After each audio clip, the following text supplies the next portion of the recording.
So guys OnePlus ने कल अपना एक नया स्मार्टफोन OnePlus Nord CE3 को इंडिया में लॉन्च कर दिया है, जो कि एक 5G फोन है। और इस फोन को लेकर सच कहूं तो दोस्तों मैं बहुत ज़्यादा एक्साइटेड हूं, क्योंकि ये स्मार्टफोन अपने previous generation OnePlus Nord CE2 से काफ़ी सारी चीज़ें चेंज लेके आई है। इनफैक्ट यहाँ पे काफ़ी सारी चीज़ें इंप्रूव करी गई है। हालांकि इसकी प्राइस के बारे में बात करते हैं तो इस बार 26,999 से इसकी प्राइस इंडिया में स्टार्ट हो रही है, जो कि आपको थोड़ा ज़्यादा लग सकता है। बट पर्सनली मुझे ये स्मार्टफोन प्राइस के हिसाब से काफ़ी अच्छा लग रहा है, क्योंकि OnePlus इस फोन के अंदर हमें बहुत अच्छी चीज़ें ऑफर कर रही है। तो इस वीडियो के अंदर हम इसी फोन के बारे में बात करने वाले हैं। कैसा है ये फोन, यहाँ पर क्या कुछ चीजें दी गई है, स्पेसिफिकेशन और फीचर्स वगैरह क्या क्या देखने को मिलते हैं, प्राइस इसकी इंडिया में क्या रखी गई है, ऑफर्स वगैरह यहाँ पे कौन कौन से देखने को मिलते हैं, इसका सेल कब से स्टार्ट होगा और प्राइस के अकॉर्डिंग इस फोन के अंदर हमें कोई कमियां देखने को मिलती है या फिर नहीं, इसकी भी जानकारी दूंगा। तो सारी चीजों के ऊपर डिस्कस करने वाले हैं दोस्तों। तो उसके लिए चैनल पे अगर आप नए हो तो अपने छोटे भाई को सपोर्ट कर लेना, चैनल को सब्सक्राइब कर लेना एंड वीडियो आपको थोड़ी सी भी अच्छी लगती है तो लाइक जरूर कीजिएगा। ऑलराइट दोस्तों, तो चलिए वीडियो स्टार्ट करते हैं। बात कर लेते हैं सबसे पहले इस फोन की बिल्ड क्वालिटी और डिजाइन के बारे में। तो गाइस ये जो फोन है ये पॉलीकार्बोनेट बैग के साथ आया है, जहां पर हमको ग्लॉसी फिनिश देखने को मिलते हैं और इसका design OnePlus Nord CE3 Lite से काफी इंस्पायर है। उसी की तरह इस फोन के अंदर भी बैक साइड में डुअल रिंग कैमरा वाला डिजाइन देखने को मिलता है, जहां पे ट्रिपल कैमरा सेटअप एंड उसके राइट साइड एक LED फ्लैश लाइट दी गई है। फ्रेम के बारे में बात करते हैं तो दोस्तों वो यहाँ पे प्लास्टिक का देखने को मिलता है, जिसको फ्लैट रखा गया है, जिसकी वजह से हाथ में ये बहुत ज्यादा कंफर्टेबल रहता है। और मुझे ऐसा लगता है कि ये फोन उन लोगों के लिए भी काफी अच्छा रहेगा जो इस प्राइस पर थोड़े स्लिम और लाइट वेट वाला फोन रखना पसंद करते हैं, क्योंकि इसका वेट 184 ग्राम का ही है, जबकि दोस्तों इसके अंदर बड़ी बैटरी देखने को मिलती है। तो वेट डिस्ट्रीब्यूशन जो है वो इस फोन का बहुत अच्छा है। बाकी सामने की तरफ आते हैं तो यहाँ पर फ्लैट डिस्प्ले दिया गया है, जो सेंटर पंच होल कटआउट के साथ आता है। टॉप एंड दोनों साइड वाले बेजल्स यहाँ पे बहुत पतले देखने को मिलते हैं और चिन के बारे में बात करते हैं तो ये भी काफी थिन है। तो ओवरऑल मेरे हिसाब से फोन काफी गुड लुकिंग है, डिजाइन और लुक्स वाइज बहुत अच्छे देखने को मिलते हैं। डिस्प्ले के बारे में बात करते हैं तो दोस्तों यहाँ पर 6.7 इंच का एक full HD plus 120 hertz fluid AMOLED display दिया गया है, जो कि 10 बिट्स का है और यहाँ पे HDR10 प्लस के भी सर्टिफिकेशन दिए गए हैं। तो कलर्स वगैरह जो है फोन के अंदर अच्छे निकल के आएंगे, पंची निकल के आएंगे और 93% से भी ऊपर इस फोन के अंदर स्क्रीन टू बॉडी रेशियो देखने को मिलता है। तो जब भी आप इस फोन से वीडियो देखोगे, मूवी एंजॉय करोगे तो एक्सपीरियंस बहुत अच्छा रहेगा। बाकी डिस्प्ले के अंदर यहाँ पे इन डिस्प्ले फिंगरप्रिंट सेंसर भी लगा है और स्मूथनेस के लिए यहाँ पे 120 हर्ट्ज का fast refresh rate and 240 hertz का टच सैंपलिंग रेट भी दिया गया है। तो जब भी आप इस फोन से गेमिंग वगैरह करोगे तो ये गेम प्ले को भी काफ़ी स्मूथ रखेगा। 950 निट्स की इस फोन के अंदर पिक ब्राइटनेस भी दी गई है, तो आउटडोर में भी दोस्तों ये डिस्प्ले बहुत अच्छी तरीके से वर्क करेगा।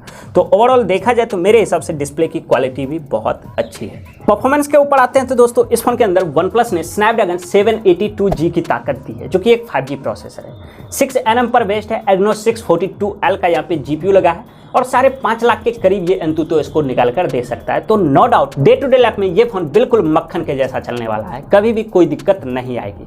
बाकी अगर आप लोग हैवी गेमिंग करना पसंद करते हो, लाइक COD या फिर BGMI खेलना पसंद करते हो, तो उसके लिए भी ये प्रोसेसर बहुत अच्छा है। BGMI में यहाँ पर आपको मैक्सिमम 60 FPS की ग्राफिक सेटिंग देखने को मिल जाएगी। और इसकी ताकत को बढ़ाने के लिए दोस्तों इस फोन के अंदर UFS 3.1 का स्टोरेज भी देखने को मिलता है एंड LPDDR4X का रैम भी दिया गया है। तो मल्टीटास्किंग वगैरह में भी इस फोन के अंदर कभी भी कोई दिक्कत नहीं आने वाली है। ऐप ओपनिंग क्लोजिंग स्पीड वगैरह जो होगी वो इस फोन की काफी फास्ट होगी। बाकी Android 13 out of the box ये फोन आया है, जो कि Oxygen OS 13.1 के ऊपर रन करता है, जहां पर OnePlus ने ऑफिशियली कंफर्म कराया कि 2 साल के OS अपडेट एंड 3 साल के सिक्योरिटी पैच अपडेट भी मिलेंगे। बैटरी कैपेसिटी के बारे में बात करते हैं तो गाइस इस फोन के अंदर डुअल सेल बैटरी दी गई है। 5000 mAh की इस फोन के अंदर बैटरी देखने को मिलती है, जो कि मेरे हिसाब से अच्छी चीज है। तो एक नॉर्मल यूजर्स को ये बैटरी लगभग 1 से 1.5 दिन का बैकअप आराम से निकाल कर देने वाला है। बाकी इसको चार्ज करने के लिए यहाँ पे 80 वोट की फास्ट चार्जिंग का सपोर्ट भी दिया गया है। वैसे टाइप सी पोर्ट के साथ ये फोन आता है। फोन के अंदर NFC का भी सपोर्ट दिया गया है। 3.5mm जैक और माइक्रो SD कार्ड के स्लॉट यहाँ पर देखने को नहीं मिलते हैं, बट इस फोन के अंदर डॉल्बी एटमॉस फीचर्स के साथ स्टूडियो स्पीकर दिया गया है। और ये एक 5G फोन है, तो यहाँ पे 8 5G बैंड के सपोर्ट भी देखने को मिलते हैं। IR ब्लास्टर भी यहाँ पे दिया गया है दोस्तों और फेस अनलॉक के सपोर्ट भी यहाँ पे देखने को मिलते हैं। इसके साथ ही फिजिकल रैम के साथ साथ इस फोन के अंदर वर्चुअल रैम का भी ऑप्शन दिया गया है। कैमरे के ऊपर आते हैं तो दोस्तों पीछे की तरफ यहाँ पे ट्रिपल कैमरा सेटअप दिया गया है। मेन कैमरा 50 मेगापिक्सल का है, जो कि सोनी का IMX890 वाला सेंसर है और ये फ्लैगशिप सेंसर है, जिससे आप मैक्सिमम 30 FPS पे 4K वीडियो रिकॉर्डिंग निकाल पाओगे। बाकी दूसरे और तीसरे सेंसर के बारे में बात करते हैं तो वो यहाँ पे 8 और 2 मेगापिक्सल के देखने को मिलते हैं, जो कि ultra wide and micro sensor है। और सेल्फी के बारे में बात करते हैं तो वो यहाँ पे 16 मेगापिक्सल का दिया गया है, जिससे आप मैक्सिमम 30 FPS पे 1080p वीडियो रिकॉर्डिंग निकाल पाओगे। तो गाइस यही थे इस फोन के सभी ऑफिशियल स्पेसिफिकेशंस। प्राइस के बारे में बात करते हैं तो दोस्तों इसको सिर्फ और सिर्फ 2 मॉडल में लॉन्च किया गया है, 8GB 128GB and 12GB 256GB। जो बेस मॉडल है 8GB 128GB उसकी प्राइस 26,999 रखी गई है एंड सेकेंड मॉडल को 28,999 में लॉन्च किया गया है। मतलब 27 और 29,000 रुपये का ये फ़ोन इंडिया में लॉन्च हुआ है, जो कि मेरे हिसाब से ठीक ठाक है। बहुत अच्छा नहीं कहा जा सकता बट डिसेंट प्राइस पर इसको इंडिया में लॉन्च किया गया है। बाकी ऑफर्स वगैरह के बारे में बात करते हैं तो इसको लेकर OnePlus ने अब तक कुछ भी कन्फर्म नहीं करा है। वैसे भी इसका सेल स्टार्ट होने में लंबा टाइम है, अगले महीने से इसका सेल स्टार्ट होगा। कुछ रिपोर्ट्स के अकॉर्डिंग कहा जा रहा है 7 अगस्त से इसका सेल इंडिया में स्टार्ट होने वाला है। तो मुझे ऐसा लगता है कि उसी के आसपास दिनों में ही इसके ऑफर्स वगैरह को भी रिवील किया जाएगा। वैसे आप इस चीज़ को लेकर क्या सोचते हो हमको कमेंट करके ज़रूर बताइएगा। बाकी अब दोस्तों चलिए हम बात कर लेते हैं इस फ़ोन की कमियों के बारे में।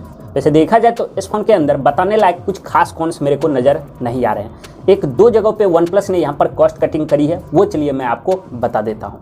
सबसे पहली चीज़ है दोस्तों, इसका जो डिस्प्ले है स्पेसिफिकेशन वाइज बहुत अच्छा है, लेकिन डिस्प्ले के ऊपर कौन सा प्रोटेक्शन इस्तेमाल किया गया है ये चीज़ OnePlus ने कहीं पर भी मेंशन नहीं करा है, ना ही इसकी ऑफिशियल वेबसाइट के ऊपर और ना ही इसके लॉन्च इवेंट में। दूसरी कमी दोस्तों जो मुझे इस वाले स्मार्टफोन के अंदर नजर आई है वो ये है कि इस फोन के अंदर सिर्फ और सिर्फ 8 5G बैंड के ही सपोर्ट देखने को मिलते हैं, जबकि अभी के टाइम पे 15 से 20,000 रुपये में लॉन्च हुए कई सारे फोन ऐसे हैं जिसके अंदर 10-11 5G बैंड का सपोर्ट देखने को मिल जाता है। तो OnePlus को भी यहाँ पे एटलीस्ट 10 से 11 5G बैंड का सपोर्ट देना चाहिए था, ऐसा मेरा मानना है। तो अगर आप इस फोन को खरीदते हो तो इस फोन के अंदर मेरे हिसाब से यही 2 चीज़ों में आपको कॉम्प्रोमाइज़ करना पड़ सकता है। तो अब यहाँ पे सवाल निकल के ये आता है दोस्तों, क्या हमें इस फोन को परचेस करना चाहिए या फिर नहीं।